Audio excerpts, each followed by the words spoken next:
Welcome to SportsBeat KC, the sports podcast of the Kansas City Star and KCUR. It's Tuesday, March 10th, and I'm Blair Kirchhoff. We'll start this episode by talking Chiefs moves in free agency with Star columnists Sam McDowell and Vahe Gregorian. Free agency opened on Monday, and right away there was a flurry of moves involving the Chiefs. The big ones, Travis Kelce's coming back, and running back Kenneth Walker, the Super Bowl MVP for the Seattle Seahawks, is signing with the Chiefs. We'll talk about those and more, and then after a break, Vahe and Sam will stick around to break down the Big 12 tournament and Missouri's prospects in the SEC tournament. Both events are this week, and I'll close with some final thoughts and tell you what's on my radar in Kansas City sports. Hello, Vahe. Hi, Blair. Sam, how you doing? All right. Hey, okay, some truth in advertising here. We're recording this Monday afternoon, so there may be some more moves before this reaches your ear, bud. But with a couple of the big maneuvers, let's ask the pertinent question. Are the Chiefs on their way to improvement based on the early results? Let's start with Kenneth Walker in the backfield. Sam, that was pretty big news to get Kenneth Walker. Yeah, I mean, look, it's not the ideal way you acquire running backs by spending $15 million on them. I mean, it's not really the position that you want to be near the top of the market for.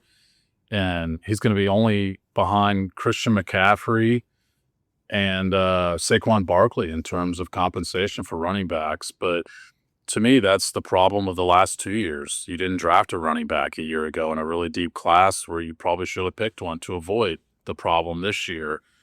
But then I also look, like, to me, that's how the Chiefs arrived here, paying $15 million for running back, not drafting one, not signing an adequate one over the last couple of years. But I really am interested in where they're going from here because Kenneth Walker does not run like Isaiah Pacheco and Kareem Hunt do at all. He spent the most time in the backfield before reaching the line of scrimmage of any running back in the league. And so that's an unusual style. Let me stop you there for a second. That was what was noticeable in the Super Bowl, is how he hesitated after getting the ball and finding the hole develop and bursting. Those two early runs of 25, 30 yards in the Super Bowl were exactly what you just described. Yeah, but to me, they also that stuff only happens when you run in a very specific formation, which the Chiefs never run out of, which is under center. And so, Kenneth Walker a year ago had 172 carries on under center formations. The Chiefs leader was Kareem Hunt. He had 72, and 40% of those were on third and shorter, fourth and shorter goal to go. Like, the situation, not the preference, dictates that you're under center. And then when you look at RPOs, which I think the Chiefs need to get away from running out of RPOs, Pacheco and Kareem Hunt were the top duo in any backfield in the league in terms of running out of RPO at their frequency rate, which is 125 carries out of just RPO. Kenneth Walker only ran out of RPOs 14 times all year. And so I'm intrigued to see if the Chiefs make a philosophical change to how they play offense, because this running back does not fit into how they have been playing offense for, the last several years now. And it does not make sense to ask the guy you just paid $15 million to completely change the way he runs to fit you. To me, this is a sign that the Chiefs are willing to change the way that they want to run the football. I would just chime into that it does seem like this is not something the Chiefs could take on if they weren't willing to at least seek to understand how to contour their offense to maximize him. Otherwise, to your point, Sam, it's sort of like, well, what's the point? I mean, you need to bring him in and work to his strengths.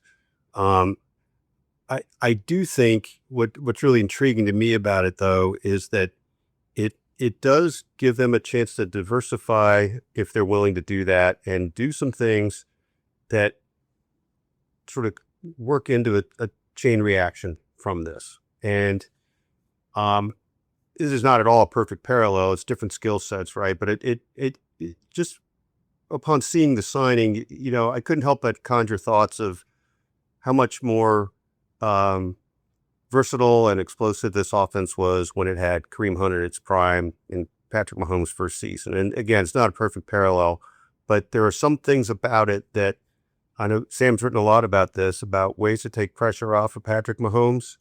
This stands as one of those that could really reset that.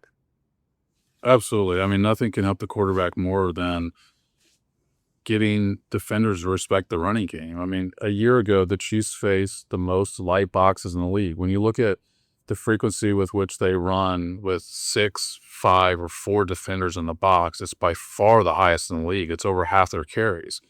The Seahawks had the 4th fewest of those. Like, Kenneth Walker was running in more difficult conditions when you look at the way defenses are playing you than Isaiah Pacheco was, than Kareem Hunt was. But I also think he was running in a much more favorable scheme. And, if the Chiefs can marry that running scheme with having Patrick Mahomes at quarterback rather than Sam Darnold, you could potentially get a more successful Kenneth Walker even than the Seahawks got. But you agreed to half of that deal today. You really got to work to make the other half of it happen. One other quick thing, because a lot of things stood out of the things Andy Reid has said the last couple of months, and I was kind of worried at times that some of the tone that he struck was, we're this close, and we're a little tick off here and there. But one of the most powerful things he said, I think it was the first news conference we did with him after the Raiders game, and it was to a question Sam asked, I believe, was that people didn't respect the running game. It was words to that effect, if that wasn't verbatim. Yeah, it was Andy Reid looking at, I'd asked him about that, and of course we'd written a lot about that throughout the year as far as like how difficult it was to play quarterback for the Chiefs last year. And Andy Reid's notice of that was the fact that teams were not reacting to play action at all. Linebackers weren't biting, and that's a really good indicator of what other teams think of your running game. And so it's not just who's in the box defensively, it's what are they doing? How are they moving? What's your motion doing? And we know Andy Reid likes to use a lot of that stuff. And so when that's taken away from you, I mean, the Chiefs lost their season opener last year because of play action. Like, play action could have a major effect on the game, but it didn't with the Chiefs offense at all. 2 things I'll add to that is in Patrick Mahomes' 2 best statistical seasons with the Chiefs, 2018 and 2022, 2022, his 2 MVP seasons, right? The Chiefs had, Kareem Hunt for most of the 2018 season, and he was on his way to another monster year. So pretty good in the backfield. And then it was in 2022, it was Isaiah Pacheco's rookie year, probably his best year running for the Chiefs, led him with about 830 rushing yards that year. So the Chiefs had very good running games in those years. Would you both agree that this takes Jeremiah Love off the table as the draft approaches? I sure do. I'm sure Sam does. Yeah, I think it should take Love off the table. I do not think it should take a running back off the table in the later in the draft because, I mean, you look at one of the reasons Kenneth Walker was successful, you could argue it's because they also had Zach Charbonnet in the backfield. He was splitting duties as opposed to being in the backfield 80% of the time. I really think that the best teams have made this to where it's not just a one-man show in the backfield, but also, really the best teams also aren't allocating these kinds of resources to the spot either, which is one of the reasons they want more than one guy in the backfield. But yeah, I certainly think that it frees them up to actually take a premium position where they should be taking a premium position at 9. I thought when I think Love's going to be gone anyway, by the way. I do too. I didn't think he was going to last to 9 anyway. But this takes it off the table for the Chiefs. When we started planning this week's podcast last week, I can remember thinking, boy, whenever we get the fresh Travis Kelce news, we would stop the presses, have the emergency podcast. We would go all in on Travis Kelce. And it's not even the biggest story of the day as far as I'm concerned with the Kenneth Walker signing. So anyway, Travis Kelce's coming back, probably a 1-year deal. We don't know how much yet, but NFL Network and NFL.com reported it. So Kelce's back. I imagine he's saving the announcement officially for his podcast, and which is what he tends to do when he has news about himself to break. But it's a big deal. Him coming back? Sure it is, but it is. I love your point. I mean, it does seem like, in other news, and I guess, we'll get the full confirmation probably with his podcast, like you said. it's a really neither of the last two scenarios for his retirement were at all ideal, and there's no guarantee that this will set up that way. But the Chiefs and Travis do have a chance to make this kind of a transitional year, I guess, where and again, Sam has written about this a lot, but he can't be, option number one, but he needs to be a pillar, right? A building block around which these things can happen. But it will be interesting to see also if they feel like they have to make a move towards somebody in the draft that can, be that guy in waiting, or maybe they just, in the future, we're going to see a fundamental difference in how they look at the position. I mean, nothing says they have to have that position be that. But I think it's going to be really interesting how he fits in the broader scheme. And I think, Sam, this was late last season when you got into it in particular, that one of the problems last year with the offense was that he was the leading guy in so many categories, when you've got to have more explosive, more dynamic guys than a 36 or 37-year-old at this point. Yeah, I mean, Travis Kelce had a terrific year last year, better than I anticipated, because usually 36-year-olds don't have a better year than they do at 35 when they're healthy. But having said that, I think even him reaching last year's number would be lofty. The reason that I think the ambiguity still exists on the reaction to this is because we don't know what the contract is. Look, I mean, one report wants us to believe that he's taking a hometown discount, while the other wants us to believe he's still talking to other teams, presumably to drive up his price, which are two polar opposite ends of the spectrum.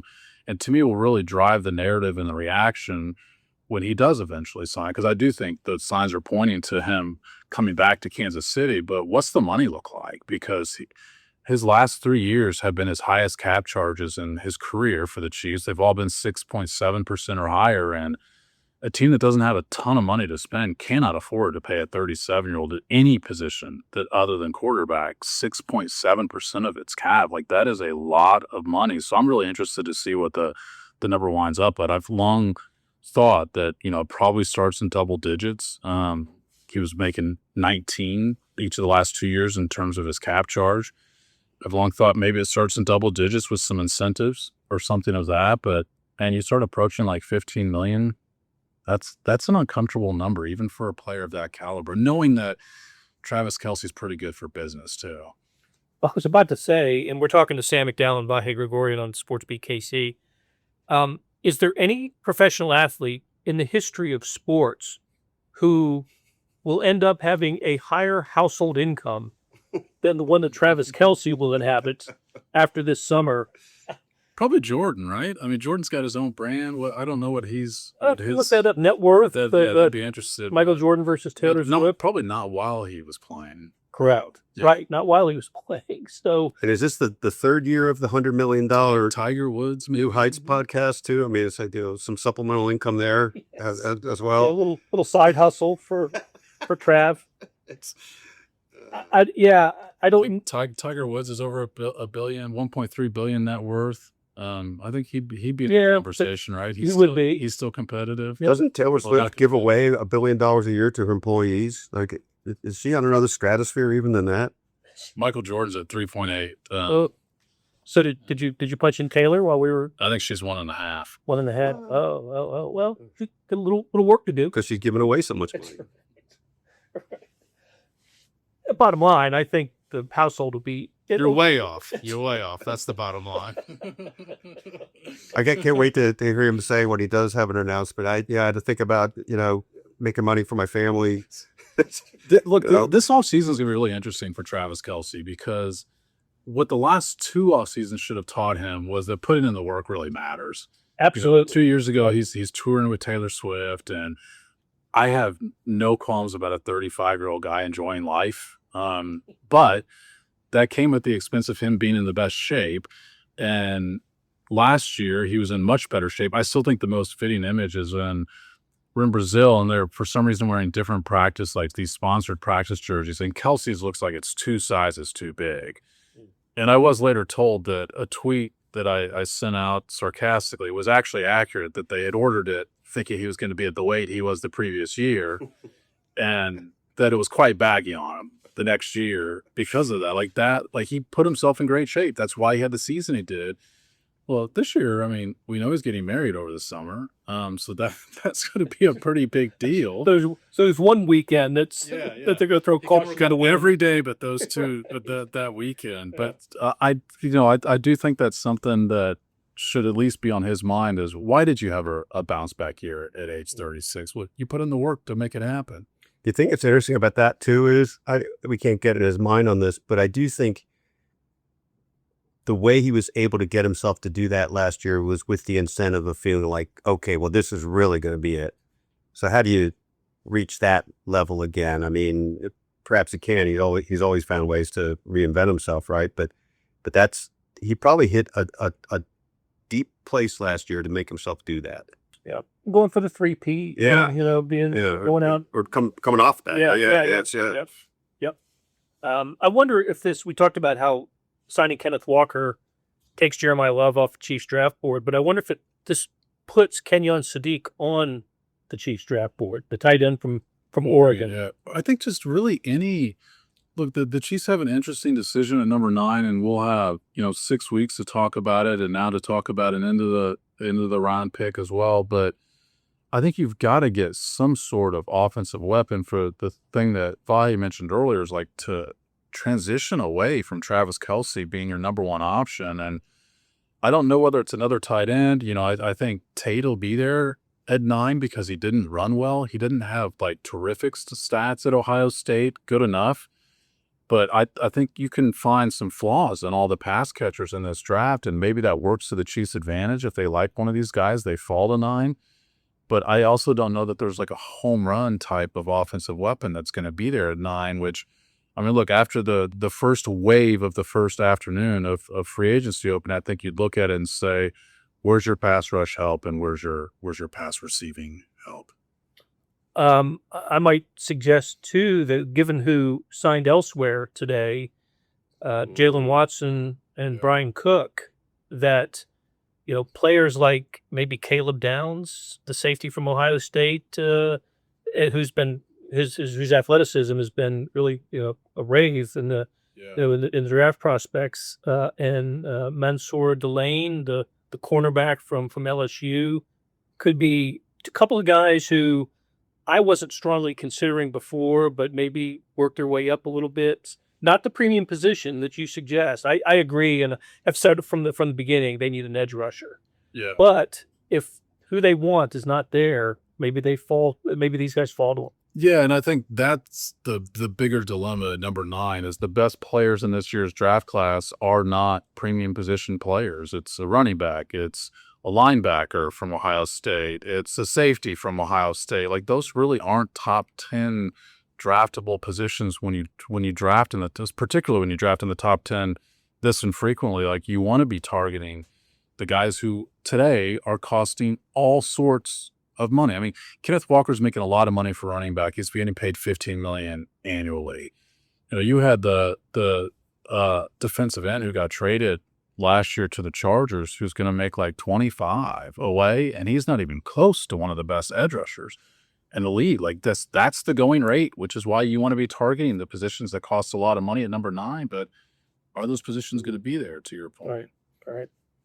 A lot of decisions to be made. Yeah, I keep thinking this is kind of a fascinating flurry already, but it's really going to come how it lands, how it matters is really going to come down to the corresponding moves. I mean, right? What they do, whatever the matrix they've got figured out now about how they approach it, be obviously a great time to be fly on the wall and see how they've thought through what the next step becomes because of this. Yeah, what's on the grease board? Yeah, in the office there. Yeah, we've got Hollywood Brown and Leo Chenal and Tyquan Thornton and Juju Smith-Schuster and Kareem Hunt. There's just so many other Joshua Williams, so many other players that that are making business decisions right now. So, okay, let's take a break, and when we come back, we're going to talk some college basketball.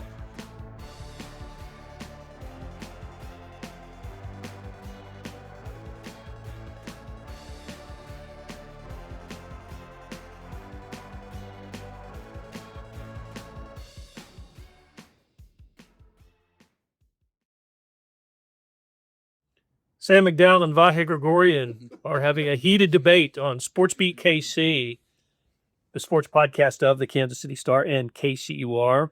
It's not about Big 12 basketball or the Jayhawks or the Missouri Tigers in the SEC tournament, but it could be the way these teams have played in recent weeks. Vahe, you covered the Tigers at Columbia against Arkansas on Saturday, the regular season finale. Razorbacks were without Acuff, their best player, and Missouri still couldn't find a way to win. I was pretty confident they were going to win that game. I thought they would too. And, you know, it is such a kind of maybe baffling is too strong because you can see what sort of goes wrong with them, but they're intriguing enough that you just can't dismiss them. But time and again, they kind of let you down. And this is sort of the long arc of Missouri basketball, by the way, but this team sort of seems to embody that. I do not rule out the possibility they could win a tournament game or two, but I also don't rule out that they could lose the first round of the SEC tournament to they'll play the winner of LSU and Kentucky, the 16 and 9 seeds. Missouri will be the 8 seed playing Thursday, I believe. Yes. Yep. And I think, 100 of the 101 brackets on Bracket Matrix have them in. And I suppose they're going to get in. I don't think they want to tempt fate with a loss in the first game they play in the SEC tournament, though. And while we fixate on getting in the tournament, I got thinking more and more Saturday about how, that's nice and all, but at some level it's got to be about, do you ever do anything in the NCAA tournament? And Missouri has just had such a particularly modern history of letdowns in the tournament. So many first-round losses. Only one multi-tournament win season since 2009. I'm sorry. No multi-win tournaments since 2009. Right. They've only won one tournament game since 2010. And it's great to see if they get in the third time in 4 years, but it's to shift forward to make something start to really feel like it's happening with this program. They got to win a game or two. And I know they got the number one recruiting class coming in next season, and that's pretty interesting in itself. But in the here and now, you just don't know what you're going to get with them game to game. Well, I hope Mark Mitchell can kind of put this team on his shoulders and carry it through some successful postseason play. I love watching him play. I think he's an overachiever on the floor. I don't know what kind of prospect he is as a pro, but he was fantastic Saturday in Columbia, and he is 17-10. Just pencil it in. He's that solid, and he was gassed though in that game. I could tell he was. Or those late free throws. He needs help. He played 43 minutes, I think. Yeah, I mean, I think. Look, Dennis Gates has done a good job during conference play of figuring out the best way to get Mark Mitchell in his best matchups, which is he plays him at the 4, not the 5. It used to be when Phillips came out, he has to move to the 5, and the other team's got the size to match up with them. And once they started putting Burns as a little bit more part of the rotation and playing Phillips more, it keeps him at the 4. And suddenly, other teams don't have the physicality to guard him at the 4. It's why he's 10th in the nation in free throw rate. He just is a very powerful guy, even for his size, but he needs help, and he didn't get enough help in that game. T.O. Barrett's turnover to me at the end of that game is inexplicable, and I actually think the one thing that's not talked about at the end of that game is Pierce has a shot to win the game with the layup, because the buzzer that goes off is the shot clock buzzer, not the game buzzer. He spoke about it a little bit afterwards, and it was so just to reset it, it's 7.2 left, I think. They've got the ball, and they inbound. And Barrett kind of has I don't know, somewhere between a floater and a layup. There's a zone and a half or 2 second difference. Correct. Shot clock. Yeah, just a second or so, second and a half. But he shoots it so late that the buzzer does sound. It comes off, and Pierce, rushes it because he's got the wrong clock in his head. But it's not just him. When you look at the freeze frame, because I did this on TV, I went back and paused it. There's only one other guy who's actually even watching the shot to see if it goes out. I think everybody does not think that Pierce's shot is going to count. But it does. He gets it off, and it's a wide open, uncontested layup. Yeah. And to where I think MU probably feels like they're in pretty good shape going to the tournament. They're strung together some wins. Obviously lost at Oklahoma, but they had a pretty good stretch before that. And I think they feel like they'd be a pretty formidable group going in. And now, they'd also, to your point, they'd have a much better draw in the SEC tournament. Now it's not just about their seed. They've got a really tough draw in the tournament as well. that difference takes them from being a double I, a 4 seed to an 8 seed. Yeah. And really, what is that difference? The difference is it alertness? Is it should that have been coached? I don't know. I mean, I probably somehow or another they didn't. There's at least perception understand of the committee, right? I mean, perception of the committee for Well, fourth place team in the SEC versus you took 8th, and now, I mean, Kentucky is going to be no gimme. You could lose if Kentucky gets past LSU. You could potentially lose in the first round of the SEC tournament and lose 3 straight going into the tournament. I don't know how you're feeling at that. Yeah. Well, I thought they had escaped the play-in territory. Yeah. Escape Dayton. They may play themselves back to Dayton. Yeah, I agree. If I do think that's their floor. I mean, when you look at somebody had tweeted this out, and I wish I could give proper credit, but Lenardi's like last sort of 15 that were on the bubble, which includes his first 4 out with his last like 6 or 7 in and this next couple out, whatever it is, that combination. They all lost over the weekend. Yeah. So Mizzou did not lose any ground, but that's not because they're what they did. It's because of what everyone around them did. So I think they're in, regardless of what happens. But you lose in the first round, your first game of the SEC tournament. I don't think you're going to feel like certain about things on Sunday. Well, I think you ought to get driving to Dayton on Saturday. Be ready to stop back in St. Louis for some local squad that might be in St. Louis. We'll have to see how everybody gets assigned. But it is funny, though. I mean, just to go harp on that one more point. I mean, that sequence, it's bewildering how pivotal it was. I mean, it really is, at least in the scheme of things, how it looks now. The team that got fortuitous conference tournament seeding was Kansas. They moved up to a number 3 seed. They emerged from a 3-team tie, right, with Iowa State and Texas Tech, and they end up as the number 3. And on paper, it looks like an easier path to win a game and maybe a second game. I think they're on the side with they play Houston in a semifinal if seeds hold.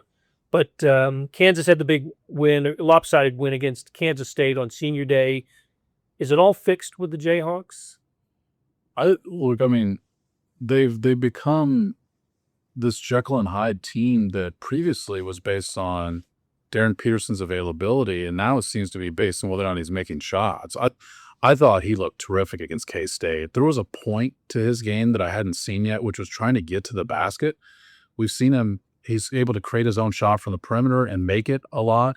Wasn't making shots against Houston or Arizona State, but he was trying to get to the basket against K-State. And I wonder if that's a sign of what he's being coached or a sign of how he's feeling or perhaps both. But if that's the Darren Peterson they get, I think that they would be in pretty good shape in the tournament. And of course, it's this seeding's a win for them, but they're going to play at 11:30 a.m. and now it's 8:30 p.m. So it's a loss for the three of us sitting in this room. So Sam, when you just that observation about Peterson, I mean, how much do you suppose it's just comfort in his ability to move? I think that could be a major part of it because he was doing that against Arizona State to a certain extent, but he missed so many just like 4-footers against Arizona State and layups to where I did think that was a better game for him than it initially appeared just because he could not make shots, but I didn't think he was taking bad shots. So I thought his footwork was funny against Arizona State, but I don't know. Maybe it just happens to be the shots. It's interesting. So Kansas goes from a 8-game winning streak, which capped by the win over Arizona, best win of the season, one of the best wins I think ever in Allen Fieldhouse for a Kansas team, and they follow that up with a 2-4 mark, and they get blown out by Iowa State and in Ames at home to Cincinnati. Of course, Bearcats stretched it out in the last couple of minutes at Arizona, and then they lose the really ugly game at Arizona State. I don't know. I'm not feeling overly, wow about this Kansas team. Look, you're not the team you're going to get over K-State. It's a little bit like Missouri, except for on a higher tier. Right? I mean, it seems like. Missouri's beaten 3 ranked teams. KU's beaten 3 top 5 teams. So kind of on any given night. And look, the trick is always, are you peaking going into the tournament? I don't know that answer. KU's it's going to be an interesting weekend here in Kansas City because their path became statistically easier. I mean, you could potentially... You're not going to get Iowa State in your first game if you were the 4 playing the 5, whether you were the 5 or the 4. That was going to be the matchup, was Iowa State And also, you wouldn't have to play Arizona in the semis. And I think for however good you think the Big 12 is, I think Arizona has emerged as, not only the conference winner, but its best team as well. And now that potentially could be a championship game to where I think you could just be feeling better about yourselves if you win the semifinal. If you win the quarterfinal, semifinal, and get to a championship, I think you'd feel like you've got some momentum going into the tournament. And the other thing KU needs beyond the momentum is just the minutes with this lineup, like just the minutes with Darren Peterson feeling good. I agree with that. One little note on the tournament at T-Mobile Center this week, story I've been working on today. Do you know how many projected NBA draft picks are going to be in the Big 12 tournament this year? The high for a Big 12 draft, Big 12 players taken in draft is 10. That's happened twice, about 15 years ago in 08 and 10. This year, there could be as many as 20 players, according to the mock drafts from Big 8 schools. Now, look, part of that's the conference is the bigger, 16 teams. But there were 16 teams last year, and only 4 players from the Big 12 were drafted. 15 to 20 players. That's how good this league is this year. And the freshmen, unbelievable. So you've got potentially the top two right, with Darren Peterson and AJ DeBonsa in whatever order. And then, the other 2 freshmen are the kid from Houston. Yep.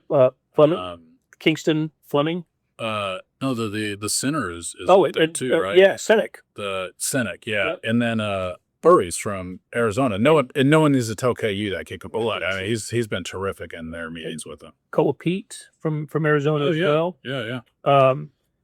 Baylor has a couple of guys. Yesufu from Baylor. Wait, are you talking about like 8 of the top 10 almost? Well, is that not out of the possible? top Or 10, six of the top 10? The top 2 and maybe 4 out of 10. But the NBA draft is 30 players, and there could be 10 in the Big 12 taken in the first round. This doesn't include Toppin, who is an NBA player, but I think could have been a borderline lottery guy, maybe, if not for his ACL.